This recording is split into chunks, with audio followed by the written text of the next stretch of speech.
America has had a long standing democracy that is often hailed as one of the best governments in the world, along with the best leaders in the world. I'm here to join the ranks of those leaders as I run for President of the United States of America. My intention is to improve education, healthcare, national security, foreign policy, and the unemployment check system. To start things off, I'm going to talk about education. Although graduation rates are at an all time high, 84%, the number of schools with low graduation rates is rising, according to edweek.org. This is happening because there's not enough qualified teachers in some schools to help students graduate. It is my and my party's opinion that these schools struggling with graduation rates are struggling because their teachers are not skilled enough to deal with modern problems in and out of the classroom. An AmericanProgress.org survey found that school districts often fail to provide frequent professional development opportunities that can help teachers learn new techniques. Through no fault of their own, the teachers are missing out on these development opportunities and are struggling to do their job in the classroom as a result.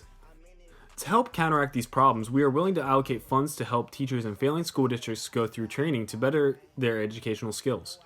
Furthermore, it will help schools hire more teachers in order to accommodate a high student to teacher ratio. If we are put in office, we will provide these school districts the funds in order for their teachers to complete their development opportunities. In this modern world, we should have a more modernized educational system, with all teachers able to effectively do their job and eventually helping these students with low graduation rates recover.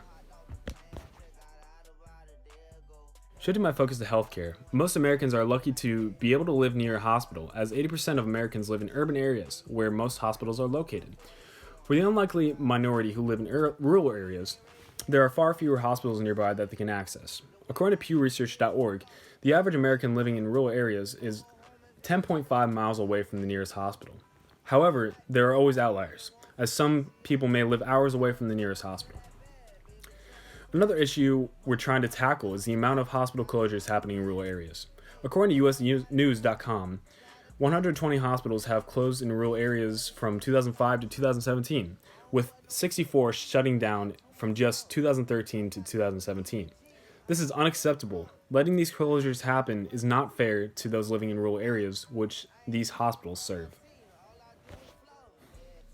Our party proposes that we save these shuttering hospitals in rural areas, as well as bringing more hospitals for Americans in rural areas to access.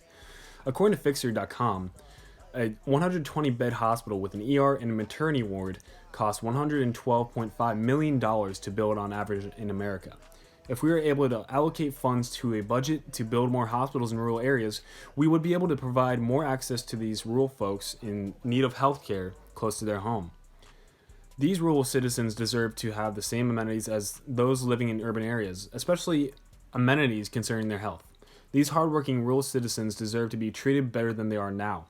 As driving forces in our agricultural sector of the economy, they must be more appreciated than they actually are at the moment. On to national security/foreign policy. Recently, we've heard about the accessibility that the government has at their disposal to our private information and our unseen personal lives through our webcams, search history, phone calls, and microphones on our devices. According to ACLU.org, the NSA had a program called PRISM in place, and its goal was to spy on the activities of foreigners in America.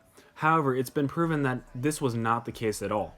They actually monitor anybody who has to do with foreign affairs, such as journalists.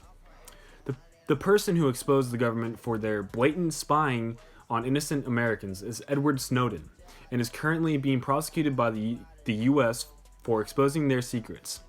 He's been on the run for years now, and is often hailed as a hero by many because of his secret finding.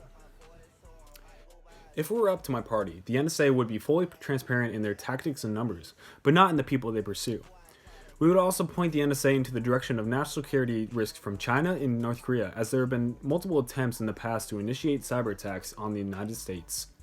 We would also like to embrace Edward Snowden as an agent for the NSA, using him to improve our systems and tactics, as well as helping us protect the United States from foreign threats. Finally, in today's pandemic age, a lot of people are living off Social Security checks because of the coronavirus is preventing them from working. However, there was a big problem with people abusing the Social Security check system to gain benefits for non-existing hardships. These hardships may include not being able to find a steady job because of injury or high unemployment rates.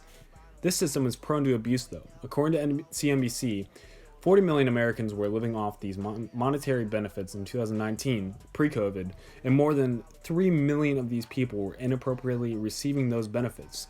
They were faking their hardships.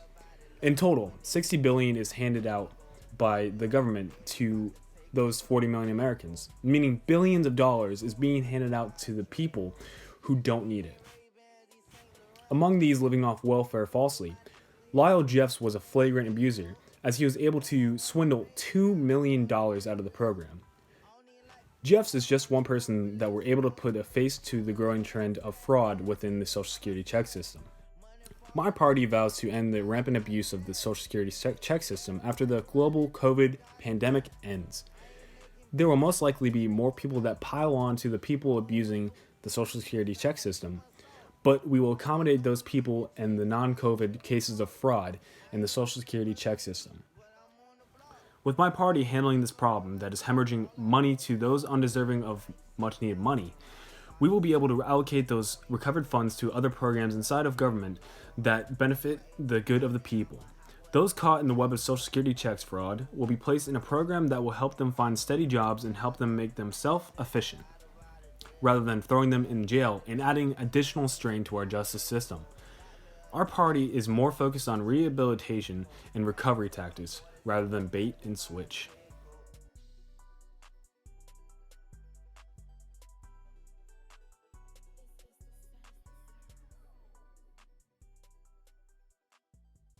Thank you for watching my campaign video, and be sure to vote for Drew Darnley at the polls.